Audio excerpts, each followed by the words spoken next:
Okay, are we good to go there? Gonna post that.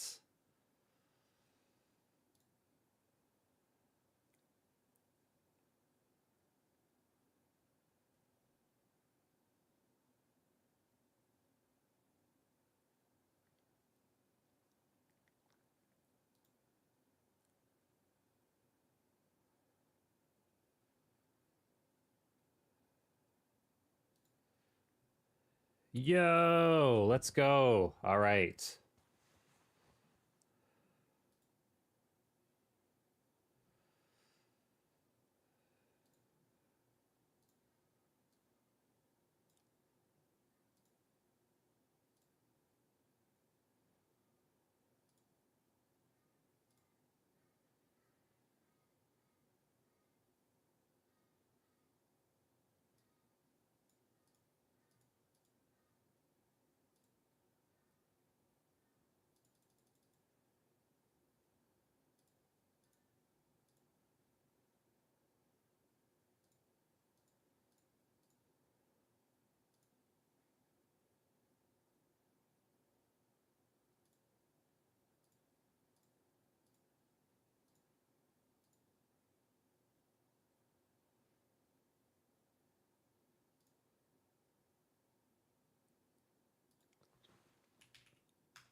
Do a quick test. Yo, yo, and yo. Nice.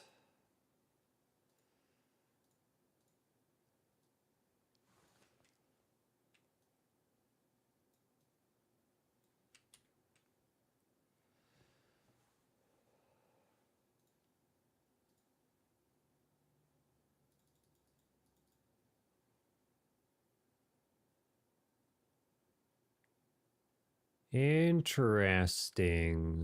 Who's this? Super hot. This guy. All right, all right. What is going on here?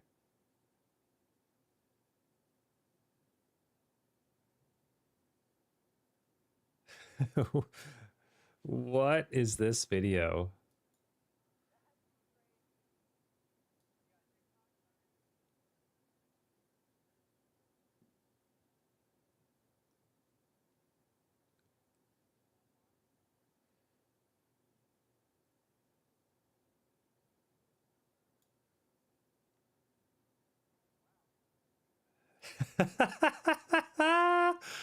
Hilarious. Too funny, too funny. Big E is playing Counter-Strike. Is that what we have on the go right now?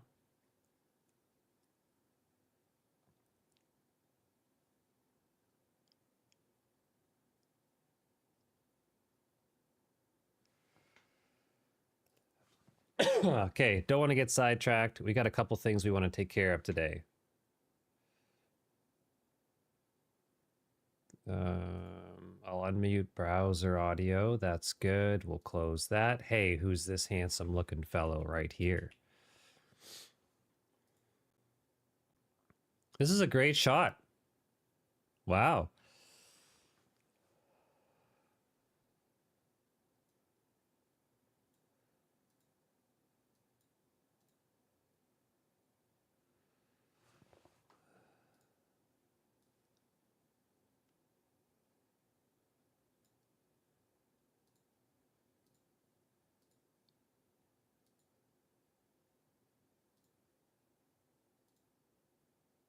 Nice. That going live ping works.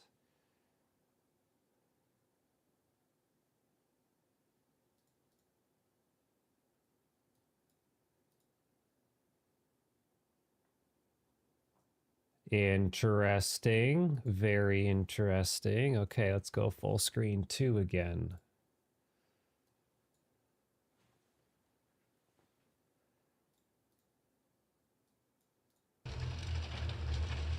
Master Chief, you mind telling me what you're doing on that e-bike? Sir, reviewing the DJI Osmo Pocket 3, sir. Fair enough, just drive fast and crank it left. Let's go. Wait, this guy's intro was Biden talking to Master Chief? Is that what we just witnessed here? Master Chief, you mind telling me what you're doing on that e-bike? Sir, reviewing the DJI Osmo Pocket 3, sir. Fair enough, just drive fast and crank it left. Let's go. What a world are we living in? Absolutely no doubt about it, the DJI Osmo Pocket 3 is one of the most popular cameras to release in probably the last 5 to 10 years. I have traveled so much this year to different countries, states, conventions, events, and it feels like every person around me has one of these cute little pocket chickens with them. It's kind of crazy, but now I'm going to travel to some garage sales and then maybe go get a coffee. Guys, hold that thought. We gotta heat up our coffee. Sorry.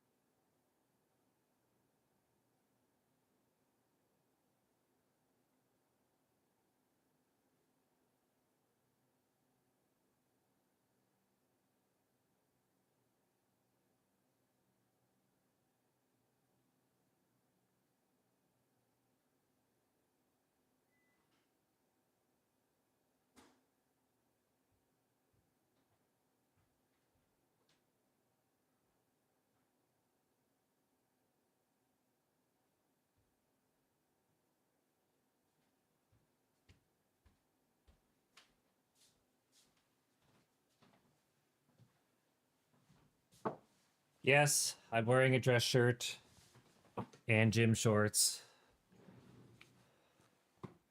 I don't know. See what happens. But just because something's popular does not mean that it's great. So today I'm going to give you my brutally honest, unsponsored review of the DJI Pocket 3 because there's a lot of sponsored DJI content out there. And I'll tell you why I think it's overrated. There's one over there. There's one up here. Ooh, we got one over here, schwanky looks garage like. sales. Wireless Oh, he's mic got a test. MIPS helmet. Okay. Hi. How are you? Hanging in there?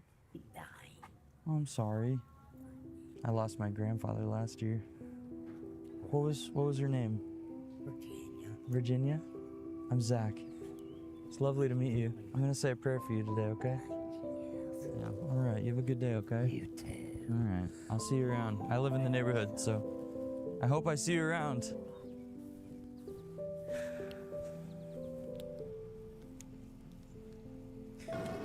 Oh, we never know what people are going through, man. Never know. I think that's it for garage selling for me. I didn't really see anything. I don't have any money on me anyway.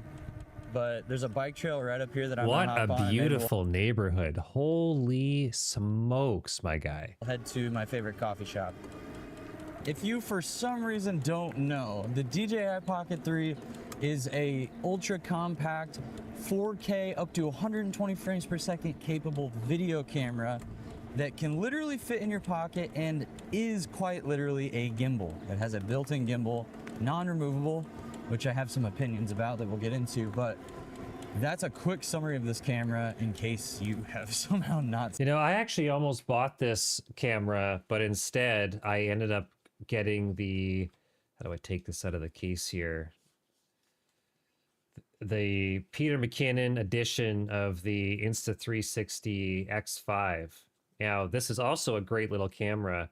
I kind of wish I had, well, let's just be honest. I kind of wish I had both, but we went with the X5 because of the 360 video capabilities. And I mean, granted, it's not this big. That's just the selfie stick on the bottom here. So I'm curious to know what his opinions are because I had a little bit of buyer's remorse after picking up the X5. Which I'm sure you have. And who is this thing targeted for? What customer? Well, I think it's basically set up so that anyone with even a single brain cell could shoot high quality video with this thing, even myself. There's plenty of different ways to shoot video with this that we can get into as well, but I think that's the goal. Get accessible, high quality video into as many hands as possible. And that's probably the reason this thing is sold out everywhere. It's true. Target, Best Buy, B&H, DJI's website. This thing is not available right now. Let's start with design and build quality and briefly touch on this. I think it's solid, it's fine. I wouldn't say it's incredible or anything like that, but honestly, I've dropped this little guy so many times. The top of the camera is very scuffed up from just drops, spills, crashes, burns, skibbity goos, you know how it goes. And the best part is it is genuinely pocketable. It's an actual pocket camera that's extremely easy and convenient to carry around with you, and so fast to flip out the screen to turn on the camera and immediately start recording. It is very fast, very efficient. It's probably my favorite part about it. Now, one downside of that ultra compact design is the fact that the battery life is not great on this thing. So even right now I have like a battery grip extension on it, but it makes the camera almost twice the length, and it's not super secure when I'm mounting it to things like a frickin' fast e-bike. So there's pros and cons to the size, but overall I will take worse battery life for convenience. And I'm at my coffee shop. This is Luke B Coffee Co. I love that I'm just getting amazing gimbal shots with the camera just mounted to my bike. It's freaking dope. This is kind of cool. I can just move my little joystick here to switch up my framing, but if I move my handlebars, it's set to pan, tilt, follow, so I can actually just get like smooth shots by just moving my handlebars. It's kind of sick. So if I triple click on the building there, active track's turned on, then when I move my handlebars, you can see the gimbal's moving. Oh, So it that's looks cool. like the shot isn't even changing. It's kind of dope. And I can just tap on my screen 3 times on my face, and then now when I move around, even when I'm riding dirty, dude, this thing's tracking. Do I look cool, guys? I feel like I look really cool. Let's go get something delicious. I have my camera set to auto exposure, but manual white balance, so I don't have to worry about ND filters. I like to keep it as easy as possible. Excuse me. Got a little black cold brew here, absolutely delicious. So let's talk about the actual operation of this little Pocket 3zel. The record button and the joystick, I think, are in the absolute perfect positions. It's extremely comfortable to hit record and stop recording, and to move the joystick around if you need to do that. The triple click function works really well to flip the camera from selfie mode to back facing mode. And the OLED screen is actually such an amazing design. It's so satisfying to flip the screen to turn the camera on, and then to flip it to either turn it off or go into vertical mode. Absolutely perfect design. It reminds me so much of the old school flip cameras, and the screen is actually bright enough to see outside. And by the way, it powers on extremely fast, so you can go from turned off to camera on and recording in just a few seconds or less. It's really convenient. And it does take a micro SD card. I have a 128 gig in there, so I can record like 3 or 4 hours of 4K, no problem. D-Log, all that stuff. D-Log M, I should say, diet log. We're gonna get into that as well. But what's nice is if you don't want to try to be finicky with the SD card, getting it out, putting it into a reader, and transferring your files, you can just plug your camera into your computer with the USB-C port and transfer files that way. I find it more convenient. Also, the menus on this camera are very easy to navigate. They're pretty simple. I don't think the touchscreen is as good as some people think it is. It can be a little bit finicky here and there, but overall it's fine. It's solid. Definitely not a deal breaker. Now, before we get into my review of the video capabilities and why I think this camera's overrated, let's talk about this little e-bike here that I've been rocking. This is the Hovsco, I think that's how you say it, the HOV GT. I'm gonna try to be definitely not a deal breaker. Now, before we get into my review of the video capabilities and why I think this camera's Silly overrated, robots, get out of here. let's talk about this little e-bike here that I've been rocking. This is the Hovsco, I think that's how you say it, the HOV GTRS model. Oops, that's a selfie. I've had it for a few weeks now and I am absolutely loving it, and I've only had to charge it once since owning it for probably 3 or 4 weeks and riding it quite a bit. That's because it has this massive battery on the undercarriage of the bike. It has That's suspension cool. under the seat. It has front and rear disc brakes with separate handle controls, a really beefy kickstand, really beefy tires that can allow you to go off-road and through rain easily. It also has 7 gears that you can shift through and pedal like a normal bike. Turn the battery on right there, and then you come up to your main control panel, hold down the power button, it turns on the bike itself. Now what's cool is when you're pedaling the bike, you can set different assist speeds. So it has 1 through 5 assist speed. 5 is very fast.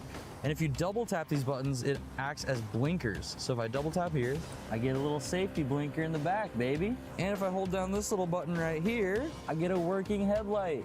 How cool is that? Also, this seat is actually so comfortable and squishy. So if you're looking for an e-bike that isn't super expensive and looks really freaking cool, check out Hovsco's e-bikes on their website, linked below. Now let's get into the video side of things. So if I'm being straight up honest, the video quality coming out of such a tiny camera That's pretty is decent. very impressive. Like, it's better than any action camera I've ever tried, and it's really not that much bigger. How you doing? But I really don't think the footage is quite as insane as a lot of people on the internet make it out to be. And one reason I don't think it's as good as it could be is because it's frickin' diet log. It's D-Log M, not actual D-Log, which makes it harder to match to other professional cameras that shoot in S-Log 3, V-Log, N-Log. Now on the flip side of that, the camera does shoot in 10 log, and I would recommend 10 log. I said 10 log. I said 10 log. It shoots in 10 bits. Look at all the effort I just went into to get that shot, and I said 10 log. Jeez. It shoots in 10 bit, and I would recommend just having that turned on. Whether you shoot in the normal color profile or D-Log M, you're gonna get better results with 10 bit anyway. It's gonna look better. And the D-Log M is really the first main factor that makes it overrated for me, because I can never really quite get it to match with my nicer cameras. I know some people get the footage to look really good, and overall I am happy with the footage. Okay. But it's just not quite at that next level that I think it could be if DJI would simply add like a firmware update to give us true D-Log like their drones. The next reason I think this camera is overrated is because it is a gimbal. It is always smooth. Like, look at this shot, it's pretty cool, but now look at this shot. Here's my actual point. What I'm saying is that, yes, I know I can get accessories and little tripods to mount this thing to actually get like really nice locked off shots, but it's made for convenience. And for 99 or 95% of people who are gonna use this, that's perfect. They're gonna get smooth footage no matter what they're shooting. It's ultra convenient. It can do everything for you, basically. You just hold it, hit record, and it looks good. But for people like me, and maybe people like you want a little bit more control, or maybe you don't always want the ultra convenience. Look at it this way. I'm out here making this video, and it's extremely simple, and honestly, I'm having a really good time doing it, and it's gonna look pretty good. But if I were to bring out my Lumix S1R2, my Sigma 24-70 and ND filter and a microphone, I could make this video look pretty freaking phenomenal, and I would probably be more excited with the results in the end, but it might take me all day long.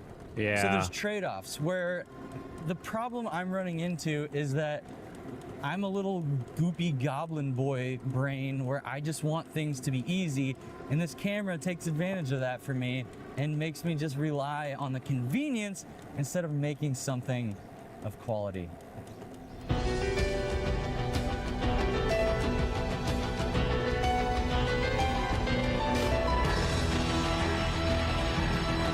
Whoa, what's going on down here? The heck? It's a cute little farmer's market going on. I basically live in a Parks and Rec town. It's pretty amazing. Can I pet your dog? Oh, sure. Hi. How are you? Puppy. Hi, puppy. Can I do 1 egg and cheese? Got it. And 1 chorizo and egg? Got myself a couple little fresh market tacos for the conclusion of this video, which is, this camera is fantastic. I just need to know how to stop myself from using it constantly and slow myself down so that my shots are still intentional and not just gimbal shots. I don't know if anybody's talked about this, but I feel like DJI invented the next iteration of the Handycam. Think about it. Anyone can use it, super convenient, pretty good quality. You can use it with one hand, but it's still not as good as the old ones. So make sure you guys text me when you get home so I know you're safe when you get home from your Hovsco e-bike shenanigans, and watch out for deer on those trails. Follow me on Instagram for short and dumb stuff like this. And always remember that you guys are absolutely loved, much more than you might even know. And I pray that God would bless you guys and your families, keep you safe, so we can hang out again. Yeah, I will see you guys in the next video. Thanks for all your support. Love you guys. Ah, cool. Was that a good shot? Hey, was that a good shot? My gosh, thing's fast. Now he has a Lumix video I want to check out really quick about some firmware updates.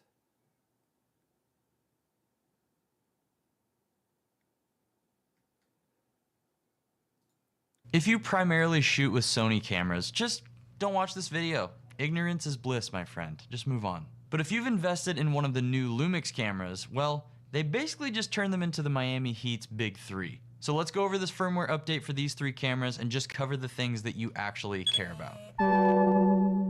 We're gonna start with my favorite camera of the 3, the S1R2. To this day, after shooting a lot with all 3, this one still just has a little bit of extra magic that I love. I love the sensor. Even though this camera is more prone to overheating, it has the worst battery life performance of the 3, but it's just glorious and I love it. It's quirky, which I think is why I gravitate toward it. But this isn't a long-term review, this is firmware updates. So what are the juicy deets? Well, if you own something like this, a Blackmagic video assist tool or the correct Atomos recorders, you can now shoot in Blackmagic RAW externally with this, which is pretty cool for all of you guys out there that want the most flexibility possible in post. Well folks, I just spent about a good 20 minutes trying to get raw data from my Lumix cameras to my Blackmagic recorder, but make sure to update the firmware of your Blackmagic recorder. I'm still just blown away that I'm about to get Blackmagic RAW out of my Lumix cameras. Look how absolutely massive this guy is. It's so beautiful. I just checked the notes here on the firmware update and it says adds raw recording from the S1 final updated this camera where you can shoot raw video and then proxies internally on this camera so you can automatically have a backup to sync in DaVinci or whatever you use to edit. You can also now shoot in HEIF photography file. I don't really care about this personally, but I'm sure some of you do, so you got that now. They've also added in the new urban sports autofocus mode. It's cool, it's another mode, I guess, but there's still not an automatic mode that just chooses between all the different modes, like people, animals, cars, planes, all that stuff, similar to Sony and Canon and Nikon as well, that just chooses for you, because I don't have time to waste digging through menus while I'm getting shots. That's weird it doesn't have that, to be honest. Hey Brittany, do you know how to do any urban sports? Also, similar to the S1 II and the 2E, you can use timecode sync with the Ultra Sync Blue. It seems like this firmware update for the R specifically is just kind of catching it up to what the 2 and the 2E are launching with, which is great. So everything will be consistent across the board with these awesome features, but they're also sprinkling in some really unique, fun ones just for the R. Like for instance, we now get 8.1K and 7.2K open gate recording internal. Freaking insane. We're also getting the USB-C webcam function in the R, similar to the 2 and the 2E, which is great. I love this feature. I use it in my Sony camera all the time. So now I can use it in my Lumix cameras and it looks amazing. I released an Instagram reel about using LUTs with the external webcam functionality and it works very well. So if you have your own LUTs or if you want to check out mine in the description, you can program LUTs into your camera to shoot photos, bake into videos, but you can also bake it into your live stream webcam feed. So you can have like a really nice color graded image in your business calls, your work calls, and just look ultra professional. It's pretty dang cool. And the R is also getting the update feature where you can take footage from your SD card, and if you have an SSD plugged into your camera, you can copy it to the SSD all in camera, just like the other two What? cameras as well. That's But the sick. biggest update we're getting, and it's coming to all three of these cameras, is the fact that these are getting ARRI Log C3. This is a paid upgrade. The fact that we are getting this is kind of wild, because when the GH7 was announced that it was going to have ARRI Log C3, a lot of us thought it was kind of a gimmick. It's like, okay, the GH7 is feature packed, but it's micro four thirds. A lot of people don't want to do video production with that, even though it's a stellar camera. But the fact that Lumix is pushing this forward in their full frame flagship cameras, I don't even really know like how they're able to do that. I don't know what their partnership entails, but that's freaking sick. So I did a shoot last week in a super hot garage. I shot 8.1K open gate on the R, and then 6 point whatever open gate. Open Kate Hudson, here's a snack. Full frame open gate, ARRI Log C3 on both cameras, doing a little 2-camera shoot interview thing, and dude, it's super fun. Now the thing is, Vlog to me looks absolutely incredible. It's cool that we have ARRI Log C3, but I probably am not gonna use it that much. But if I were working on productions like I did last year where I was operating an ARRI, we could use this as a B and C camera and actually have them match better. So it's a super useful tool if you're shooting with ARRI cameras and you want to use these on the side. Now, if you do go for the paid ARRI Log firmware update, it will change your base ISOs on each camera. For the S1R2 specifically, your base ISO is in 60 and 800 ISO. I actually like that it's pretty low, which for outdoor shooting is gonna be amazing. And with DR expansion turned on, it's 320 and 1600 ISO. Guides added into cameras of ISO flexibility with this camera, just like you do in Vlog. And then the last little update with the S1R2 specifically is that we're getting multi-frame guides added into camera, similar to the Lumix S9. So if you're using open gate footage to deliver horizontal and vertical footage to your clients, you can now set a horizontal frame guide and a vertical at the same time. You can drag Jazz Maloney, what's going on? Yo.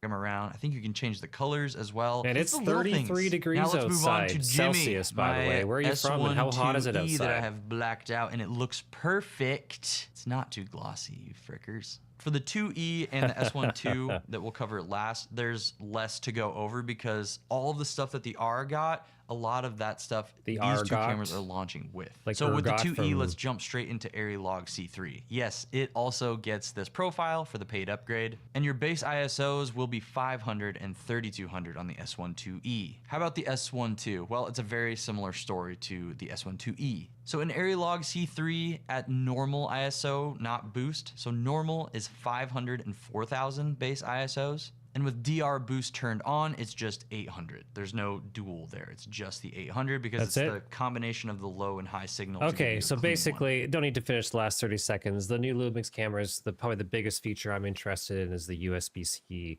like live streaming for webcam.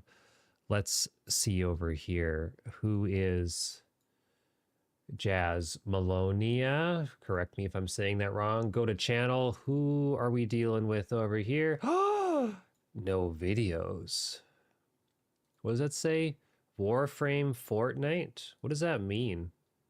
I never played a game of Fortnite in my life. Okay, we're done with that one. Clickety clack. Don't talk. Do we have any YouTube comments to brush up on? I don't think so. Close that. Close that. Alex, I don't feel like watching this Whistling Diesel video today. I watch Asmongold clips with my wife every morning. I'm just curious, where We'll check that out tomorrow. Close that. Close that.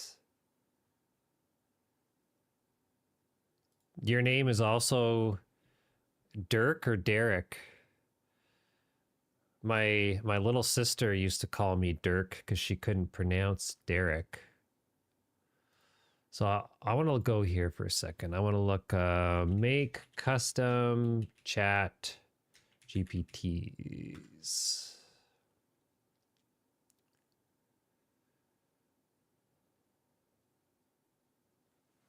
Dirk. Nice to meet you, Dirk. Custom GPT tutorial. Quick, learn to create your own GPT with a step-by-step guide. I mean, that's 12 minutes. This is 3 minutes. Has it really changed a whole lot?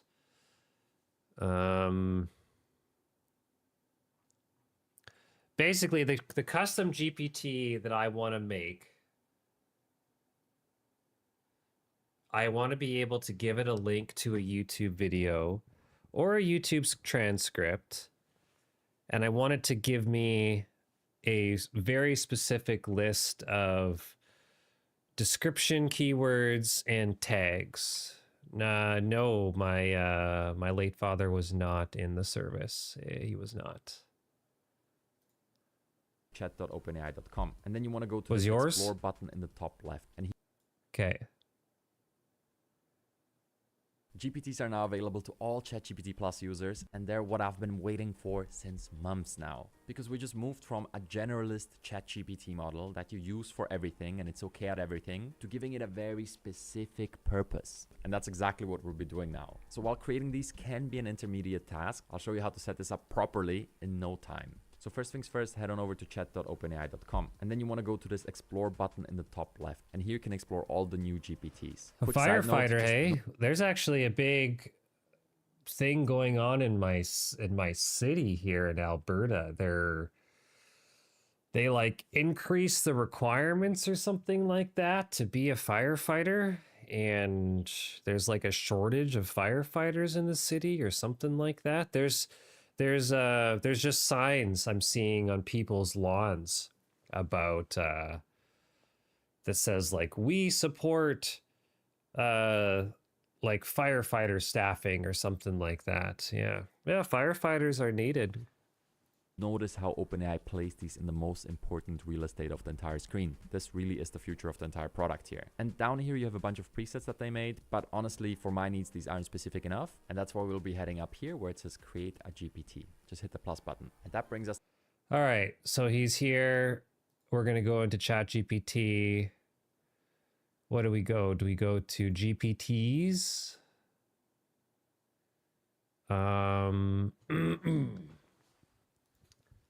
What if I just type in YouTube?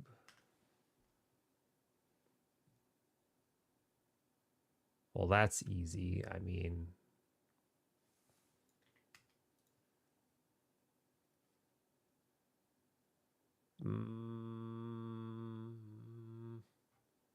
where do we create? There we go. Okay. To this brand new editor where we have two options on how to approach this. One of them is the super beginner friendly version where you just talk to it and it builds a character. But while this is No, my dad, he worked for, I mean, I guess he was not a like emergency service worker like a firefighter, but he did work for the like the city department in various industries. I think he worked for the wastewater treatment plant for, oh my goodness, it was probably a couple decades. Also important, but not as important as a firefighter.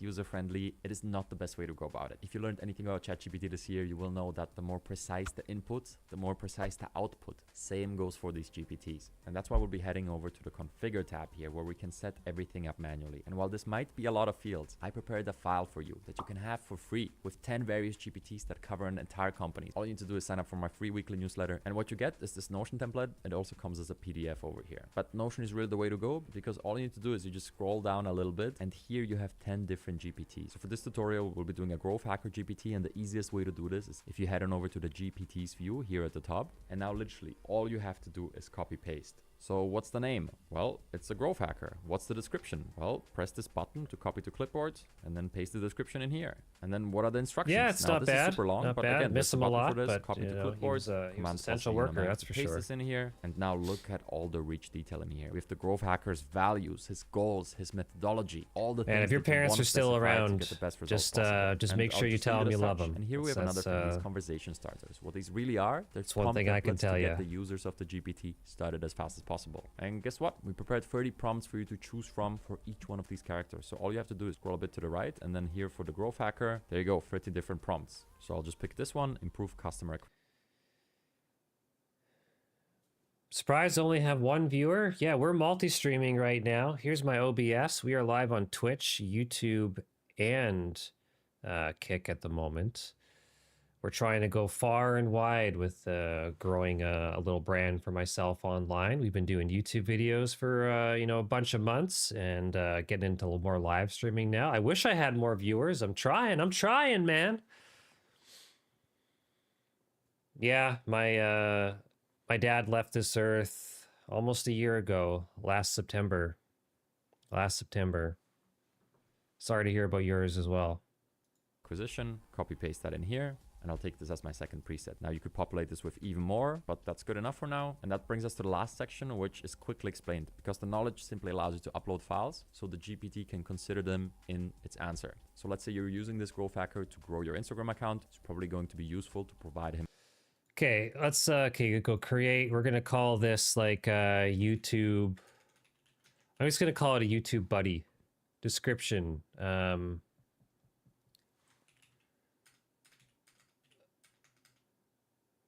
Helps optimize YouTube videos.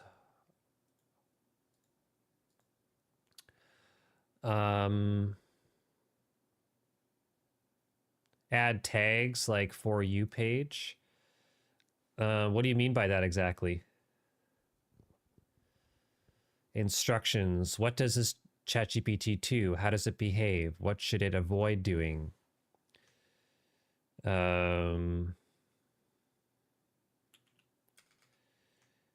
This custom GPT is designed to build rapid growth for YouTube channels. Conversation starters, knowledge.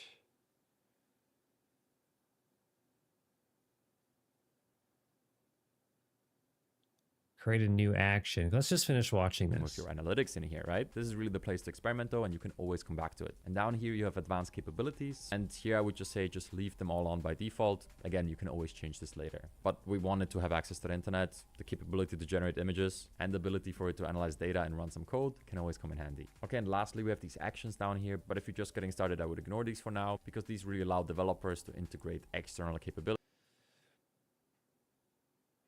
You mean like actually in the YouTube backend, like adding it to the title here? Is that what you mean, my friend? Like adding a like hashtag FW for you, like that? Is that what you mean?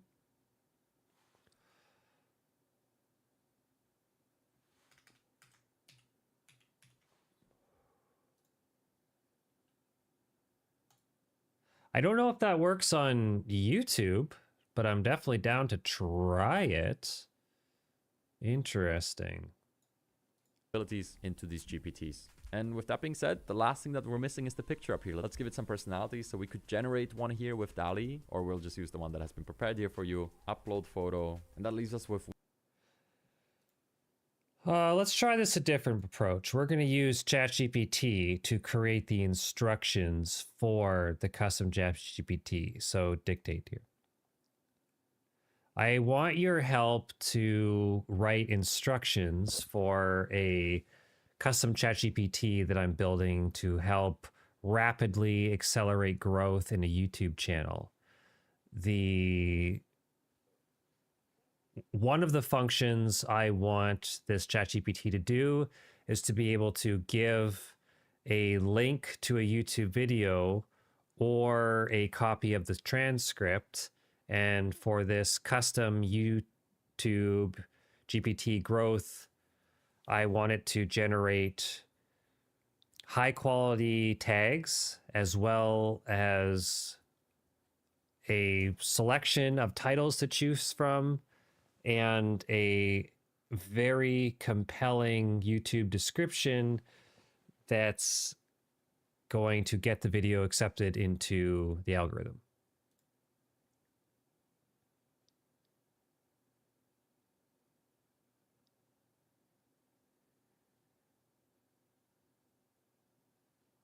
Maybe in the title have the word like news or live or stream or live stream so you don't get any type of copyright infringement if you're going to use a name.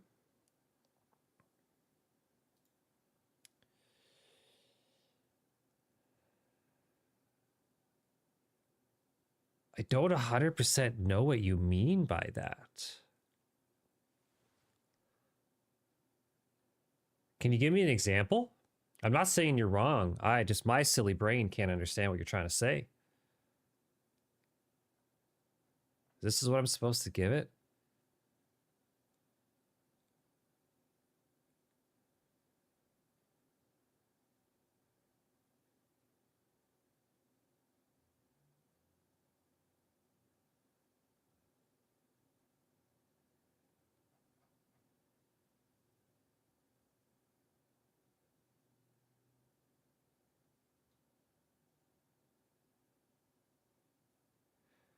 Ooh, I like the write a pin comment.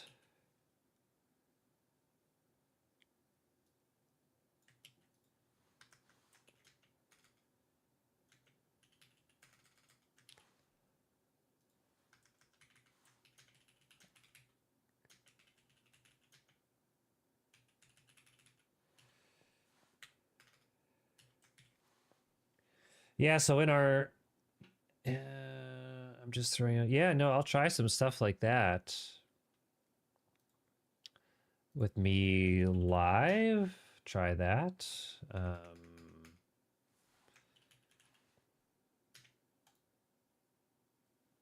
what's this here?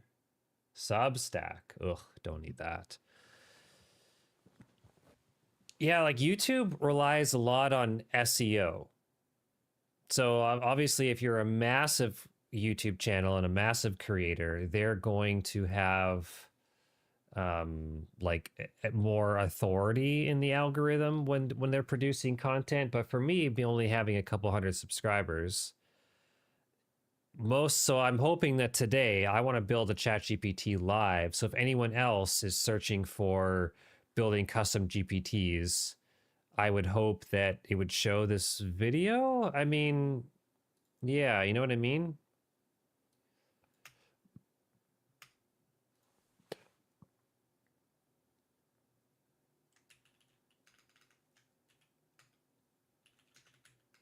I'm curious, how did you find my stream today? Did you was it just recommended to you in the front page of your YouTube?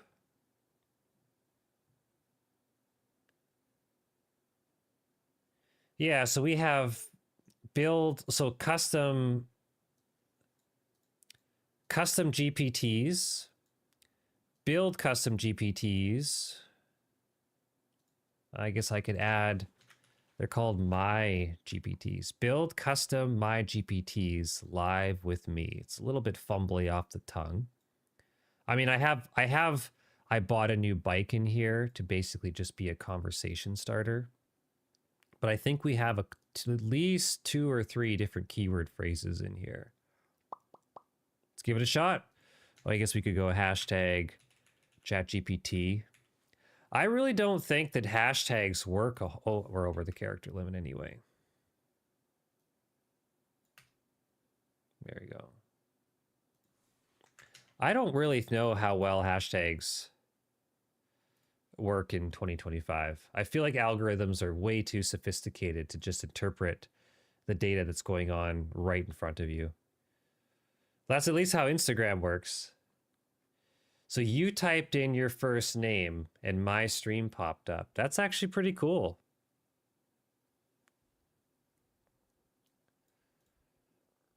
That is cool. That is cool.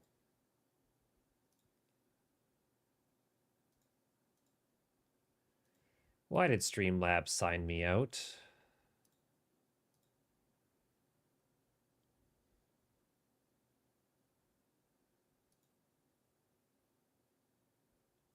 Where exactly are you from?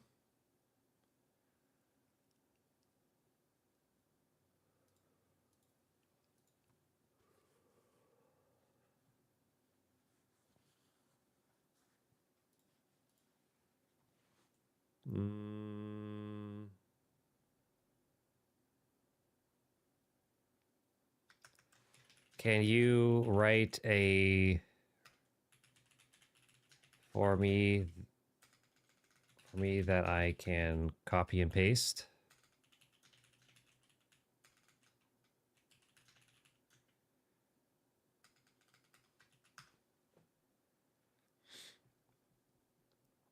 Yeah, you think so too?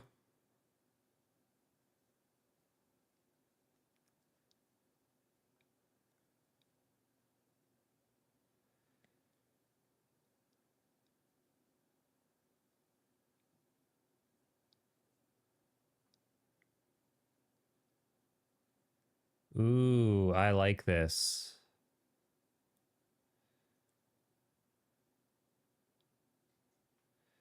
See, title format, include a mix of short and long tail keywords, prioritize keywords naturally found in the transcript or title, include synonyms, trending keywords to the niche, names of relevant tools to the creator. Okay, this is good. Do not duplicate identical words. Yeah, separated by comma, that works. 3, write a high impact YouTube subscription. Start with a strong hook above the fold. ChatGPT even knows what above the fold means. This is awesome.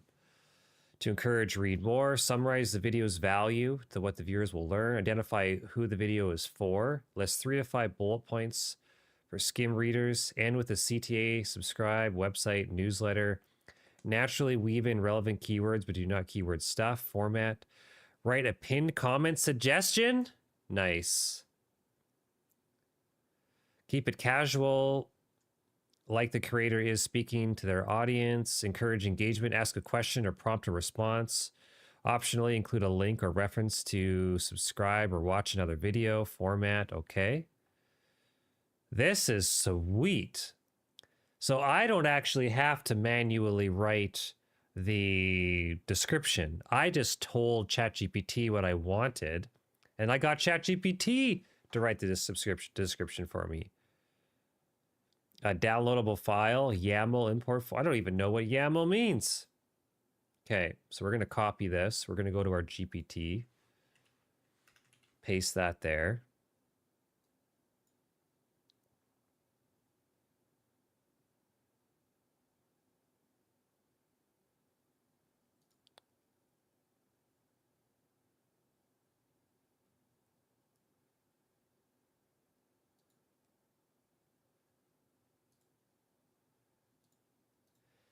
Do I need conversation starters for this custom GPT? Add local weather to my stream, like a little widget you're talking about. Is that what you mean? Like a little overlay, you know, somewhere. Is that what you mean? Like a weather overlay? That could actually be kind of cool in the wintertime here in Alberta. My goodness, we get minus 40 in the winter and plus 40 in the summer. That could actually be not bad. Yes, adding conversation starters to your custom GPT improves usability and guides the user towards what the GPT is designed to do. Think of them as pre-filled examples or prompts that help people get going with the tool. Since your GPT is built to help YouTube growth and metadata generation, your conversation starters should clarify that it accepts transcripts and links. Show you can paste.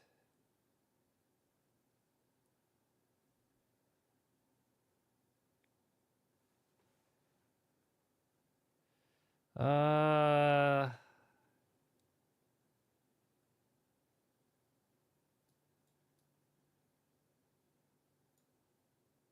I just try this?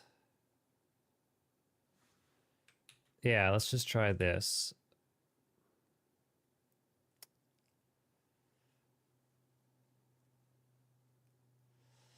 If I was going to upload a file, what I could do is I could get GPT 4.0, like in a sense of gauging location of viewers if profile location permissions are on. That seems pretty complicated. Do you have a link to send me and how you set that up? I've never even heard of that before, my man.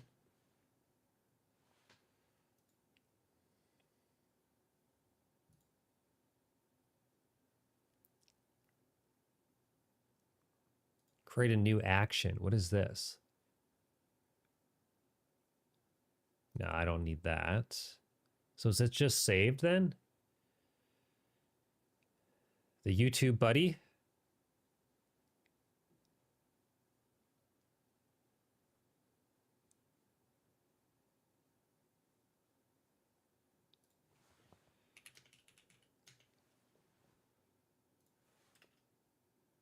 From a YouTube video, can you generate and more? Okay. If we hit create, only me, just for now, if this is good, we can change it. View GPT.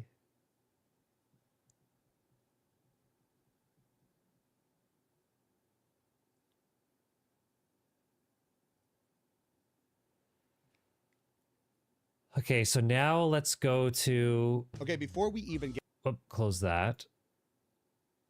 Go to my YouTube channel, YouTube Studio.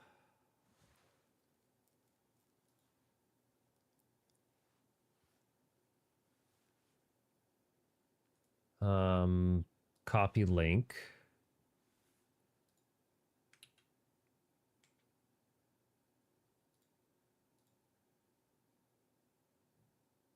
Now, can it watch this video?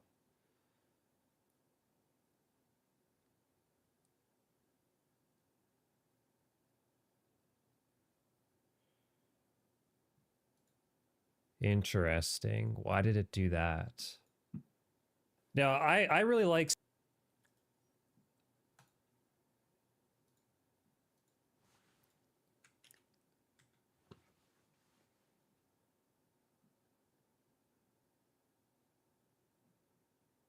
Interesting. Okay. So let's go down here. How do you view the transcript again?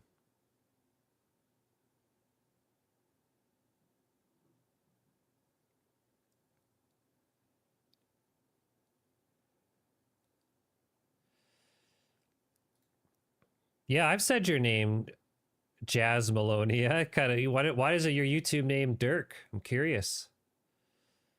Show transcript. Can you download the transcript? There we go.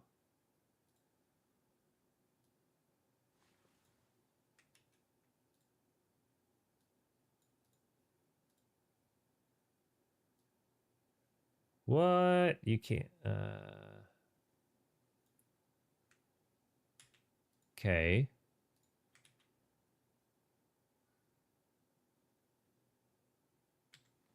One of the #1 ways to engage your audience best directly is people love the sound of their own name. It helps promote activity, engagement with your viewers. Yeah, my friend, if you were to sub to the channel right now on YouTube, your name would pop up on the screen. I give you a big old shout out. I'd talk into the mic like this, and I would say, thank you, thank you, thank you for supporting.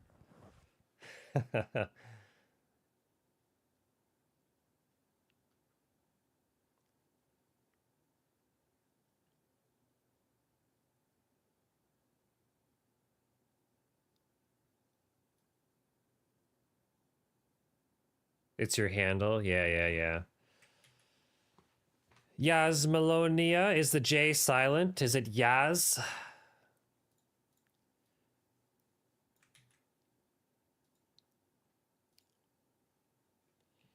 It's my handle, he says. So if I go back into here, close that, I'll just go to edit.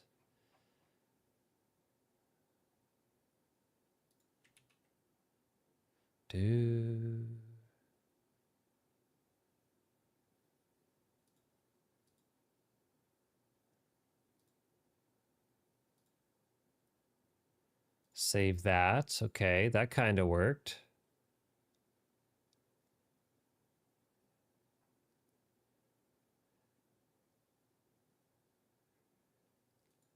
What was the title it picked?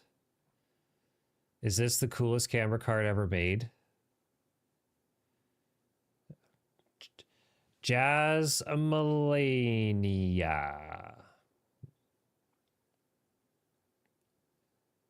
Cool. Cool. That seemed like unusually easy. You know what I mean?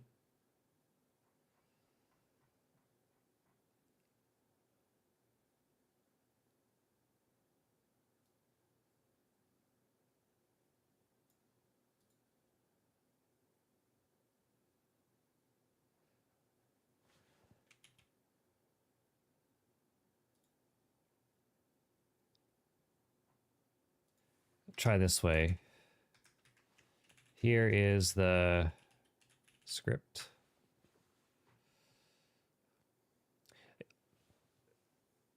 Yeah, and pulling user location data, that would be some crazy webhook. And I mean, probably a lot of people have that hidden. Maybe? I don't know. I don't know.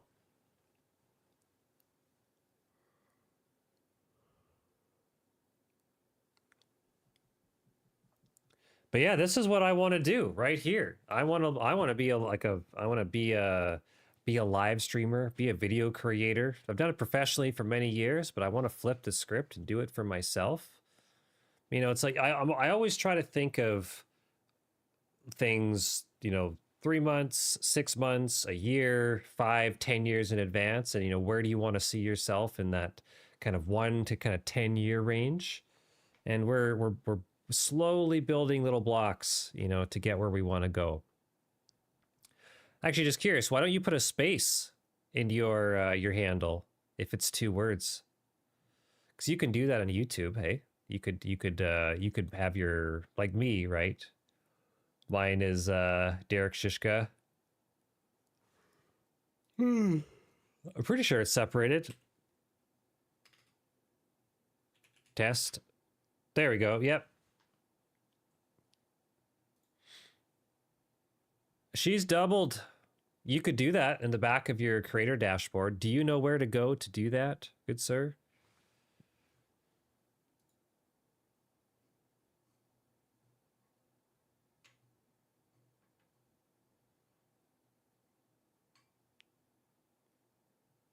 Oh, silly robots.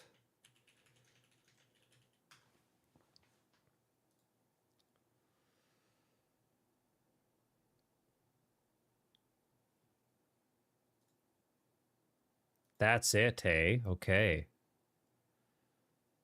Let me know if you like thumbnail concepts or SEO tweaks for your channel style. I think this was a good start. I'm going to try this YouTube buddy out. It seemed too easy. You know what I mean? If I felt like this should have taken a little bit longer. You know what I mean? Live action.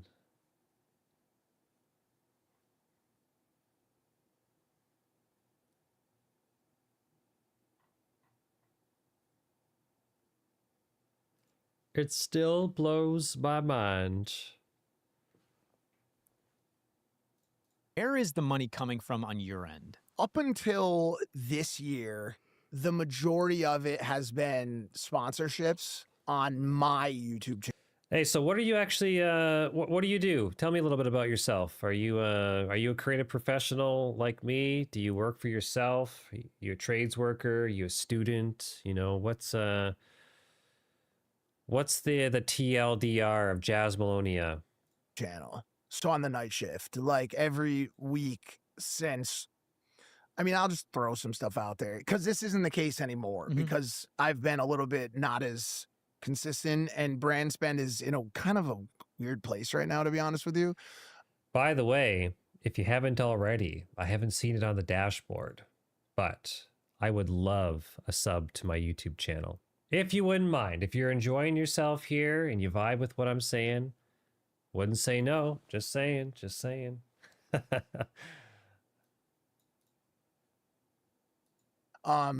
From about 2018 until call it like last year, right? Or into last year, every video that I put out on the night shift generally had like a between like $30,000 and $70,000 sponsor in it. So like, Wow. yeah. Okay. So like for a $30,000 and $70,000 sponsors per video. How do we gotta tap into this, boys. long time, and I have had great brand sponsorship connections, and it's been sponsorships have been great. My merch did well when I did it, but I stopped doing that. Ad revenue on YouTube, Snapchat revenue, which you know about, right? Snapchat revenue. I was one of the first creators in the creator program as a Snap star. When the program first started, it was a dramatic amount of money. Like, I mean, disgusting amounts of money. Like the amount of money people, oh my God. I mean, it was like people, I mean, I was having personally like $40,000-$50,000 months every month. Like it was a lot of money. And now I'm talking about not a ton of posts. Like I would post here and there. But Are we talking about the stories? Yeah, where you click through, the it's last ad photo is like your some thumbnail. bikini or something like Correct. that? Yeah. There What are is he saying? girls. I won't Like your some thumb here and there. Are But we talking there's- about the stories? Yeah, where you click through, the it's last ad photo is like your some thumbnail. bikini or something like Correct. that? Yeah. There are girls, I won't name them, but they're like, dude, like have been having $300,000-$400,000 months on Snapchat for ages. And people don't even know wild. about this, dude. And you know who the big dog is on Snapchat? It's Austin. Believe it or not. Austin McBroom has been crushing on Snapchat for a long time. I thought David Dobrik was going really Dobrik was, heavy but I on- mean, he's had so much. I don't know. Snap's insane monetization is making it a new creator favorite, attracting stars like David Dobrik and paying another creator more than $100,000 some Where days. he's at now. I know he was doing. I thought he was doing like $1 million a month. That's what I heard too. Yeah. And I think that's accurate. So Snapchat, YouTube revenue across sponsorship and ads.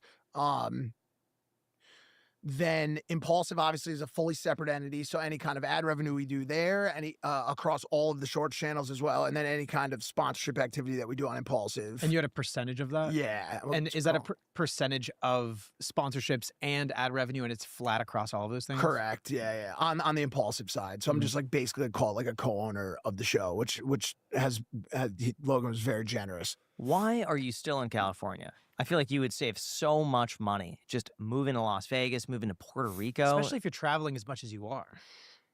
Dude, the Puerto Rico move alone. I mean, that would be so easy because Logan's there. I don't know, man. Is it the network? Yeah, to an extent. I think I'm a creature of habit to an extent. I mean, I've certainly have been my whole life. When I fall into a habit, I can stick with it for some time. And you know, LA and California is just in a terribly sad state of despair outside of the taxes. Okay. Like forget, cause one, I'll say this right off the bat. If it was 53% taxes, but I loved where I lived and I loved the state and the state of things, you couldn't pay me a percentage back to leave and go somewhere I didn't like. I will not change my location based on money. I just won't do it. If I was making less or something, maybe, but like, I just won't do it. I want to, there's nothing more important to your happiness than being happy where you are. And so like, truthfully, like if you're going to have 10% more money, but you're going to be somewhere you don't want to be, it just, to me, that was just never attractive. It just wasn't to me. And so now that gets into a weird place because California is in a bit of a state of despair. I was introduced to California in 2015. I fell in love with the state. I fell in love with the weather, the hills, how it looks. Yeah, it looks pretty nice, but it's fake. It's not the California that I fell in love with, but I don't know. I just haven't been able to pry myself from the things that I do like about it. And the weather being one of them. You know, there are people here, Tav and Kifa, and who are my best friends. Manager Jeff is still here, and you know, his house luckily held up in the Palisades. And also keep in mind too, one last note on it. There are these perceived exoduses to Vegas, to the big one was Miami. Everybody's going to Miami. The whole world's going there. The Nelk Boys, Steve will do it, and a bunch of OnlyFans girls went to Miami. Okay, like don't overdo it. Okay, like it's not, and a bunch of TikTokers, right? Like I walk down in Brickell, and it's like every second is like, dude, like can we do a street interview? The big dogs are still in the two coastal cities. They just are.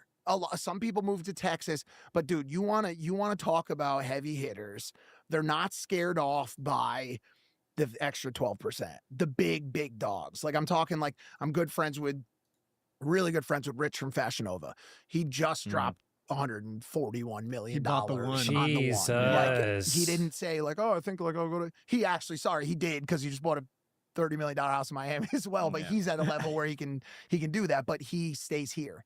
He can stay anywhere he wants in the world. He can go to Monaco. He can go anywhere he wants to. He lives here because no matter what you say, if you're playing in that echelon, you own in Brentwood, you own in Palisades or Malibu, because it's you know, there's people in Miami. Don't get me wrong. We just did a show with Tom Brady. He's got a great house, and you know, there's a number of people who have homes there, but the two coastal centers are still New York and LA, and Right. so as you continue to spend time with these people and network with these people and work those rooms, I go to membership clubs here in New York. I'm at Zero Bond in New York. I go to Living Room here and Bird Streets, and Why do you go to these membership clubs? it's where everybody's kind of hanging out now. The nightlife has moved towards membership So clubs. what is it? What is that? Every city has 3 or 4 good membership clubs that you have to pay a annual dues to, and you have to be accepted into the club. And What? certain ones are harder to get into than others. But basically, there's usually a really good restaurant. There's a really good lounge. You could host meetings there. And it's where kind of like the upper echelon of people go. And so like, I can give you every city. Like this is like my world, right? So I can give you every city. It's LA has a place called Bird Streets.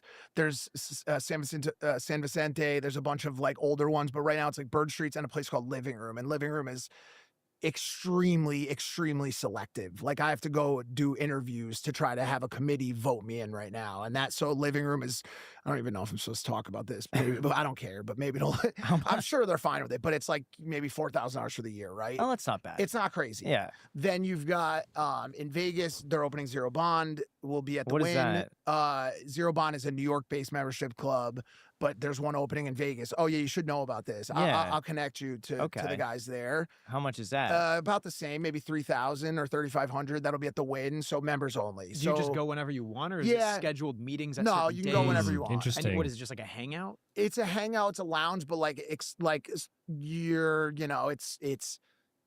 Travis Scott is at that table, and then the next one over is like Michael Like Rubin. Soho It's- House? Yeah, but Jesus. it's super elevated. Not Soho House, because it Okay. is like Soho House, but it's whereas the pricing is about the same. They're more selective in their process of accepting people.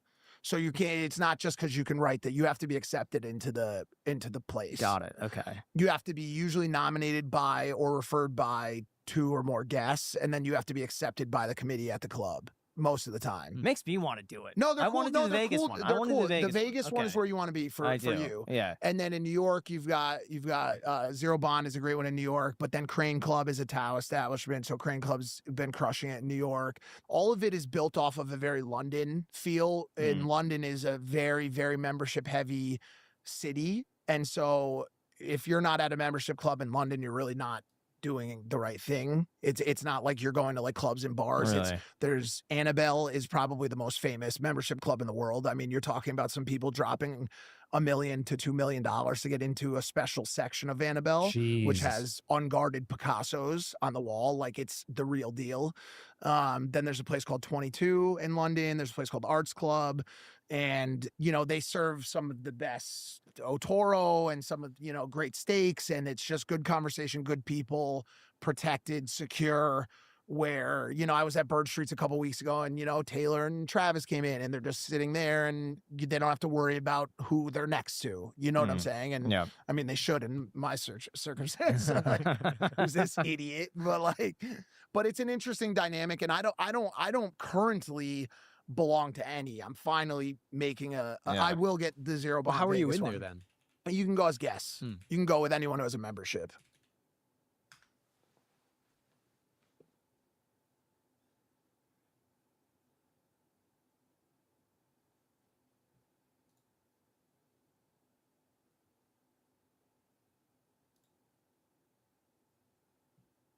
That's a little too rich for me, if I'll be honest with you.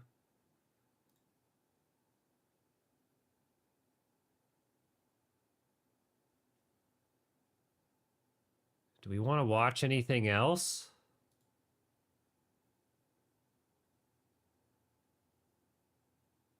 Is this a new power? What is this? With a powerful sidekick covering your back, you'll tackle any challenge. Introducing DJI Power 2000. With 1800-watt fast charging capability, it can be fully charged by grid power in just 90 minutes. Ooh, it's big. Compared to the Power 1000, it doubles the capacity without doubling its size, fitting easily into the trunk.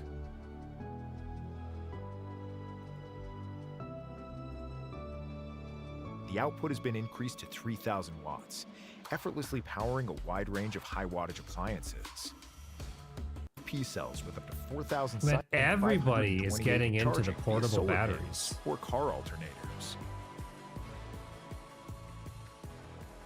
Pair it directly with the DJI Home app to check and control power in real time. Adjust settings on the go.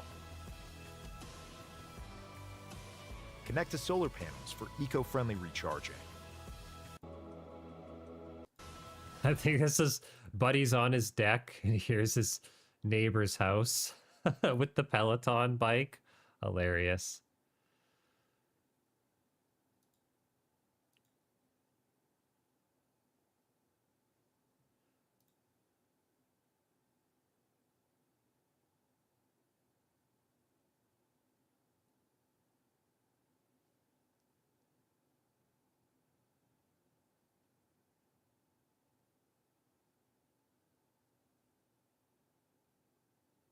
Oh man, should we send some league games? Should we do it?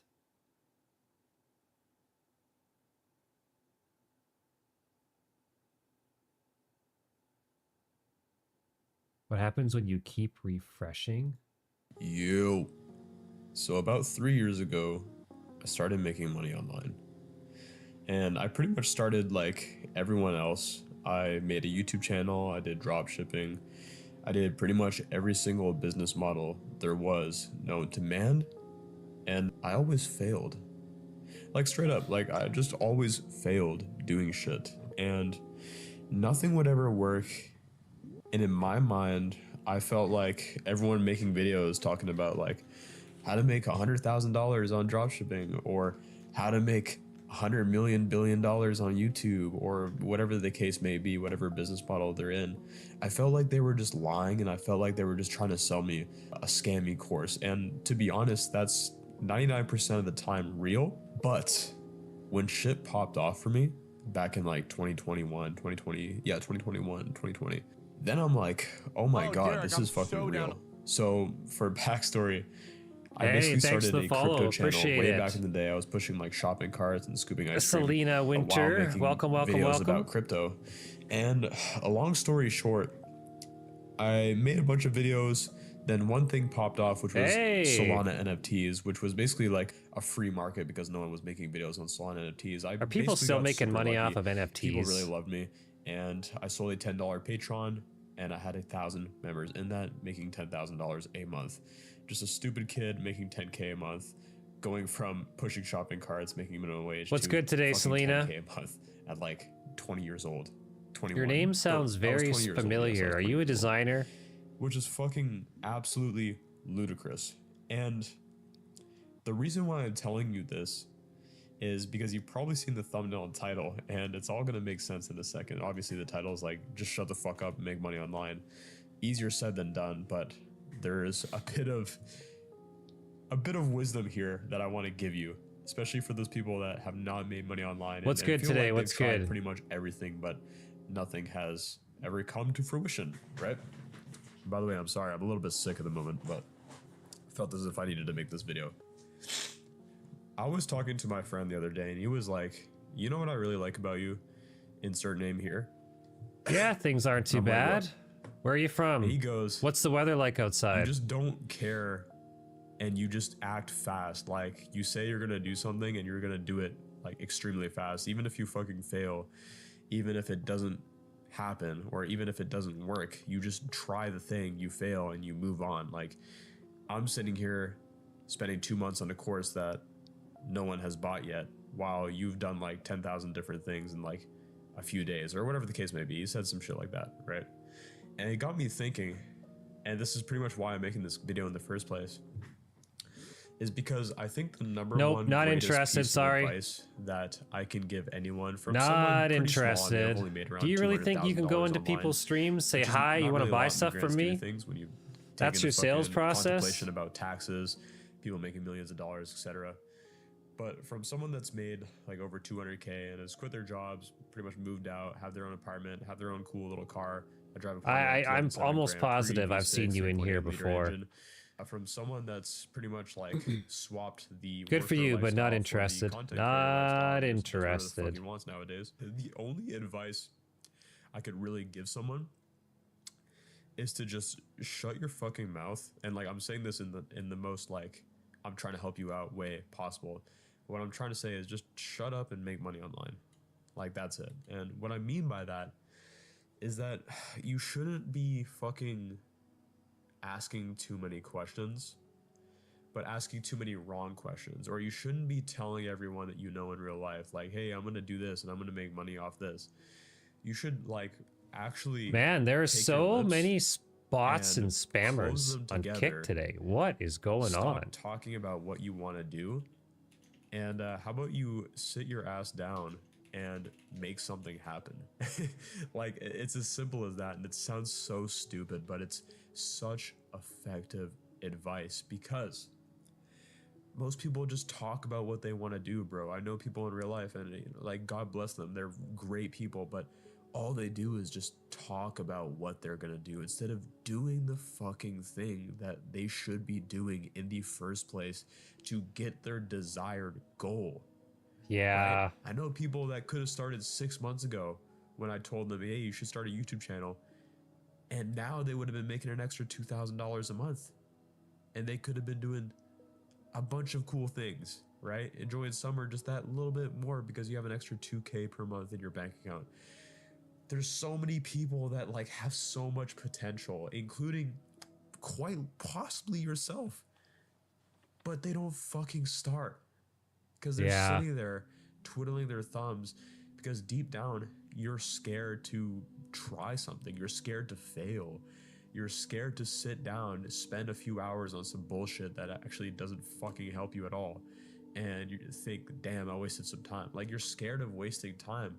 But the funny thing is you're already wasting time probably scrolling on Instagram, doing some shit. My nose is so Isn't stuffed, that man. the I'm so truth? sorry, but I'm getting into this. Goddamn. What I'm trying to say is, like, you're gonna waste time regardless. Like, people are gonna talk to you about bullshit.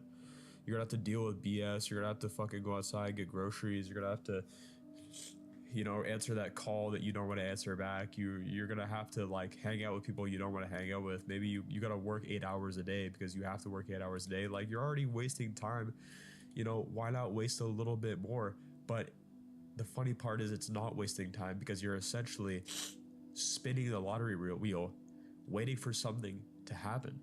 Like, your next big break could be the next fucking YouTube video you post, dude. Right? You, Jesus, I'm so sick, bro. But like, I gotta say this. Like, you quite literally are one step away from doing whatever the fuck you want to do. But you're never gonna know because you're sitting here watching this video. Like, you're sitting here watching videos on how to make money online because you're too fucking scared to try something yourself. So the biggest thing.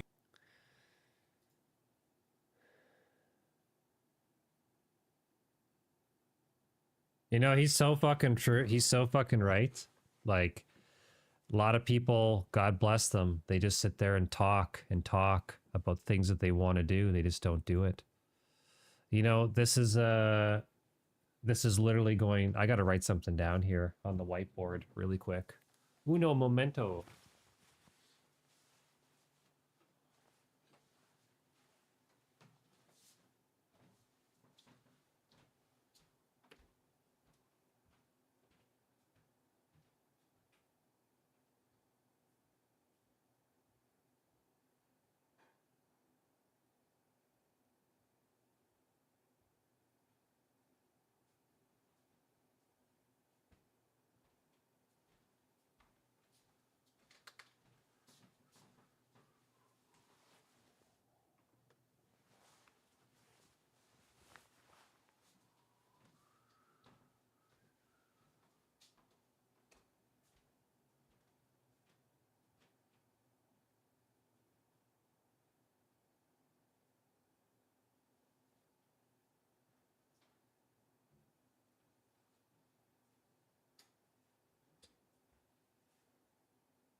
There we go.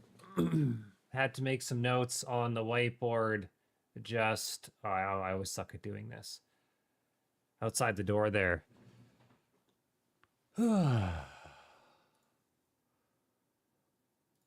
that I can say, this is me trying to be like a helping hand to you, right? I come from a boxing background, so I'm always like being harsh with people, and there's people always being harsh with me. I get fucking screamed at every single day.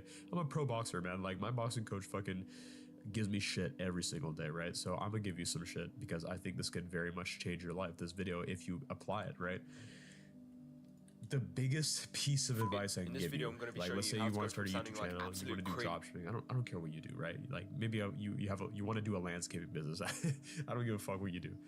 The biggest piece of advice I can ever give you is to straight up just shut the fuck up and do the thing that you set out to do. That's it. Have a great day. Bye.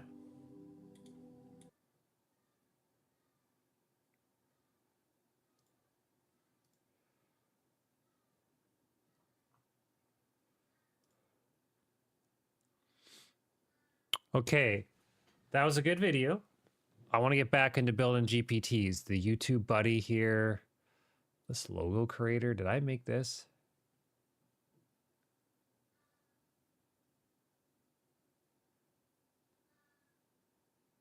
What are these?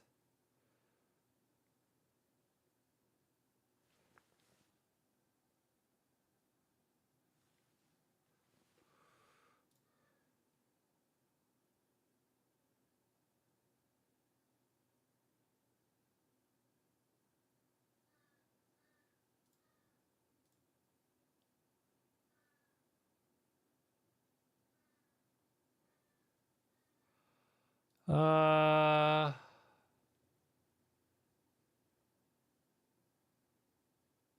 how do we edit this? You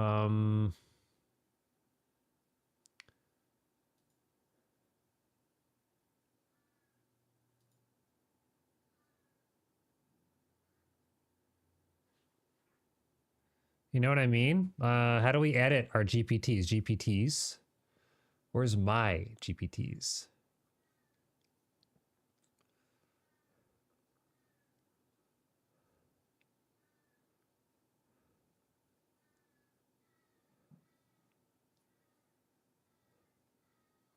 Oh, there we go. My GPTs.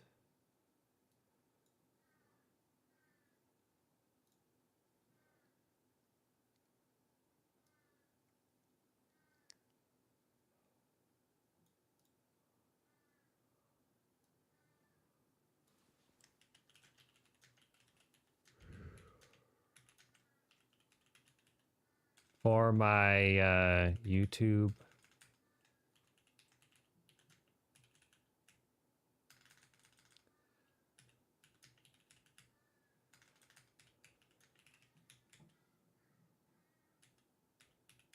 What is going on out there?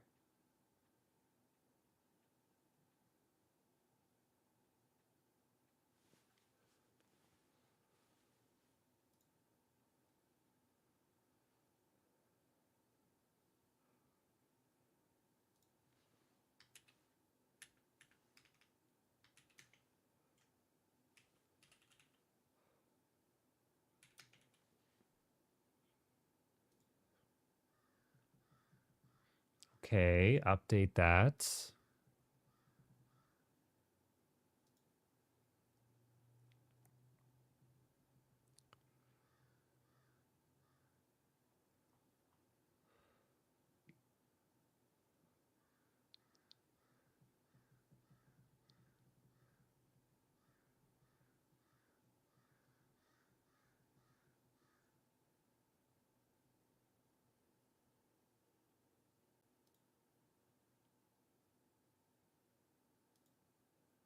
Go back to kick. Okay, what's this? All right.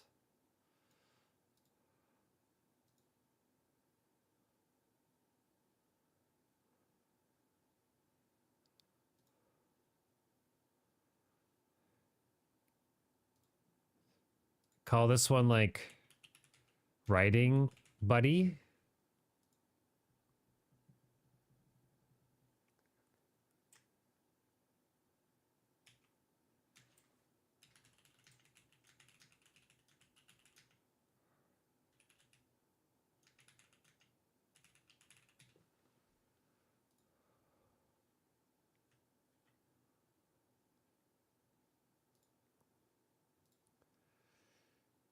Okay, now I want your help to create instructions for another custom ChatGPT that I'm making.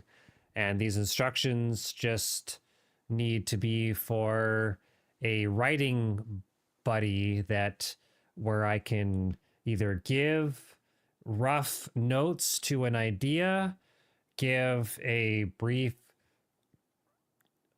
couple sentences from another piece of content, and I want you to take that and repackage it any way you need for a highly engaging and viral worthy post that can be shared on YouTube or Instagram or X or any social media platform. What else do you think could go with this custom GPT?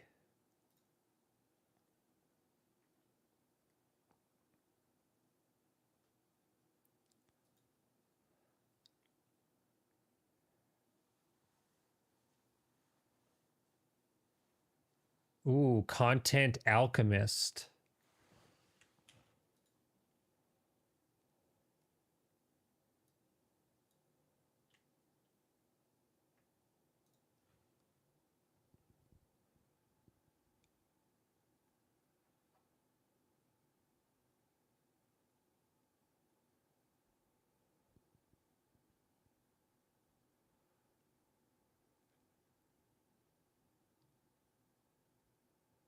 Messy notes, a few sentences from a post, a rough idea or opinion, an existing piece of content they want reformatted, clarify your job. Repackage the content in a way that's optimized. Yep.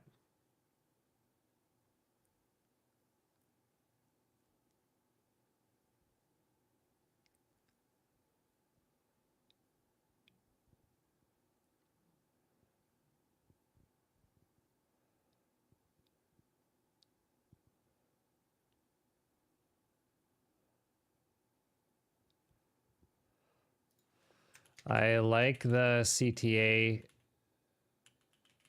generator.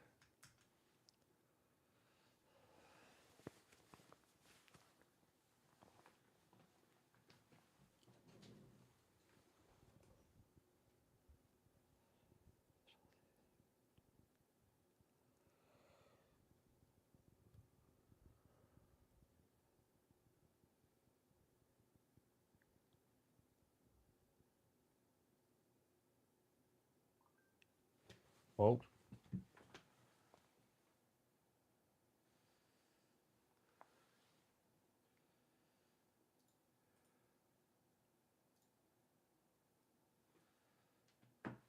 So many bots on Kick today. What is going on?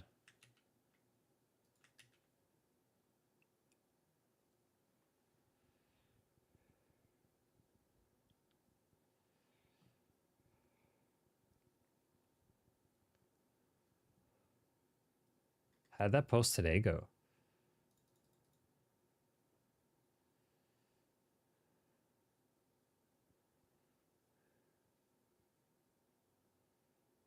Who is this person?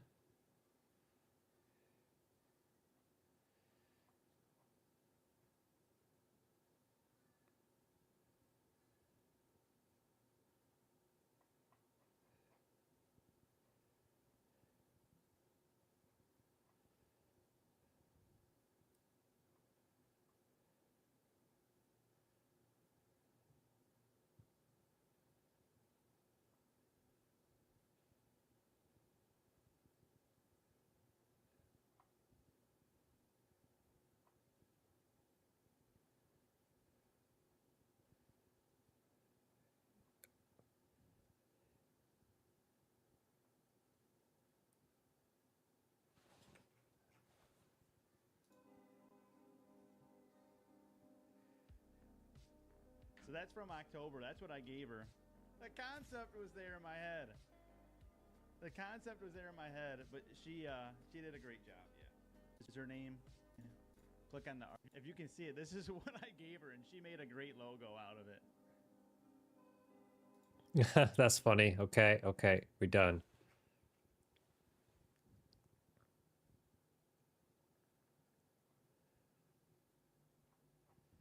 Interesting. All right.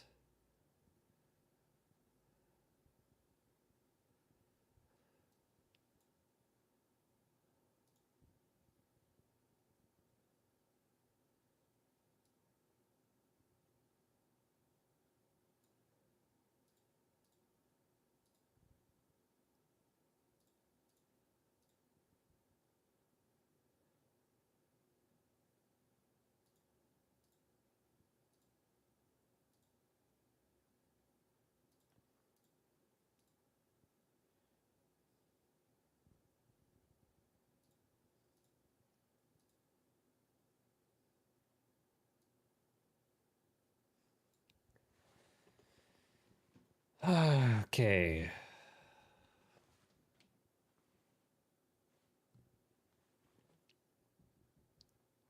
Are we done here? Are we done making the GPTs for the day?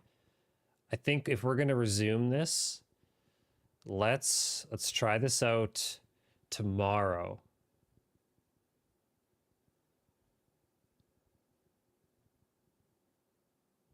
Ladies and gentlemen, that is it for the YouTube stream.